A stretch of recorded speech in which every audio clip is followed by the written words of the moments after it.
নমস্কার বন্ধুরা, আমার নাম ডক্টর সঞ্চিতা চ্যাটার্জি। আমি একজন আয়ুর্বেদিক চিকিৎসক। আজকে আমাদের বিষয়বস্তু হচ্ছে কাঁচা হলুদ অতিরিক্ত পরিমাণে খেলে বা সঠিক নিয়মে না খেলে আমাদের কি কি সমস্যা হতে পারে, এই বিষয় নিয়ে আমি আলোচনা করব। তো প্রথমত বলি, কাঁচা হলুদের নানা ধরনের স্বাস্থ্য উপকারিতা রয়েছে, কিন্তু এটাকে যদি আমরা সঠিক নিয়মে না খাই বা প্রয়োজনের থেকে বেশি পরিমাণে খাই, তাহলে সেক্ষেত্রে কিন্তু কিছু কিছু সমস্যা হতে পারে এবং কিছু কিছু সমস্যা কিন্তু মারাত্মক রূপ ধারণও করতে পারে।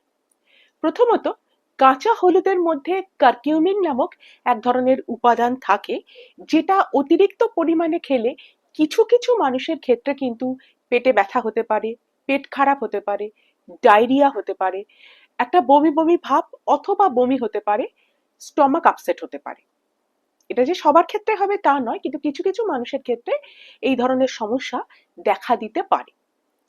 কাঁচা হলুদ মাইল্ড ব্লাড থিনার হিসাবে কাজ করে, অর্থাৎ যারা ধরুন ব্লাড থিনার হিসাবে কোনো মেডিসিন খেয়ে থাকেন, অ্যান্টিকোয়াগুলেন্ট কোনো মেডিসিন খেয়ে থাকেন, যেরকম ওয়ারফেরিন বা অ্যাসপিরিন গ্রুপের কোনো মেডিসিন যারা খেয়ে থাকেন, অথবা যাদের কোনো ব্লিডিং ডিসঅর্ডার আছে বা রিসেন্টলি কারুর অপারেশন হবে, এই ধরনের একটা সেট আপ তৈরি হয়েছে বা এই ধরনের কথা রয়েছে, সেই সমস্ত মানুষের কিন্তু কাঁচা হলুদ ওই সময়ের জন্য খাওয়া উচিত নয়।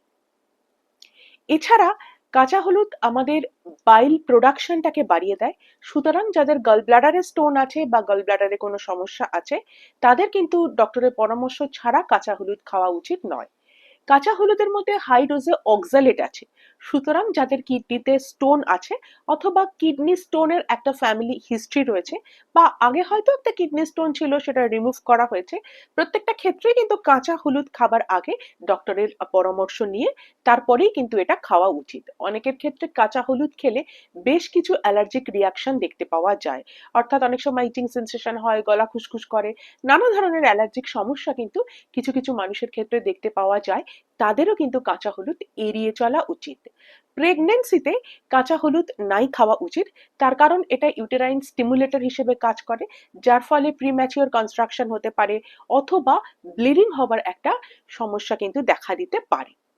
আবার অনেকের ক্ষেত্রে দেখতে পাওয়া যায় যে কাঁচা হলুদ আমাদের দেহ, আমরা যখন কোনো খাবার খাই, সেই খাবারটাকে ডায়েটারি আয়রন অ্যাবজর্ব করবার যে ক্ষমতা, সেটা কাঁচা হলুদ বেশি খেলে অনেকের ক্ষেত্রে কিন্তু ব্লক হয়ে যায়, যার ফলে তাদের ক্ষেত্রে কিন্তু অ্যানিমিয়া হবার একটা সম্ভাবনা থাকে এই অতিরিক্ত পরিমাণে কাঁচা হলুদ খেলে। আবার অনেকের ক্ষেত্রে দেখতে পাওয়া যায় যে কাঁচা হলুদ খাওয়ার ফলে কিন্তু ব্লাডের যে গ্লুকোজ সেটা কিন্তু কমে যাচ্ছে, যার ফলে ধরুন যারা ডায়াবেটিসের জন্য কোনো মেডিসিন খাচ্ছেন, তাদেরও কিন্তু কাঁচা হলুদ খাওয়া উচিত নয় বা ডক্টরের পরামর্শ অনুযায়ী তারা কিন্তু কাঁচা হলুদ খেতে পারে।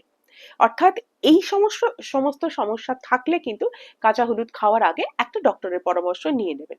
এছাড়া যাদের অ্যানিমিয়া রয়েছে অথবা যারা প্রেগনেন্ট বা যারা, যে মা তার বাচ্চাকে তার দুধ খাওয়াচ্ছেন, ব্রেস্ট ফিডিং মাদার, তাদের ক্ষেত্রে, এবং যাদের গল ব্লাডারে স্টোনের কোনো সমস্যা রয়েছে, এই ধরনের ক্ষেত্রে কিন্তু, বা যাদের ব্লাড সুগার রয়েছে, ব্লাড সুগারের মেডিসিন নিচ্ছেন, এই সমস্ত ক্ষেত্রে কিন্তু কাঁচা হলুদ খাবার আগে একবার ডক্টরের পরামর্শ নিয়ে নেবেন।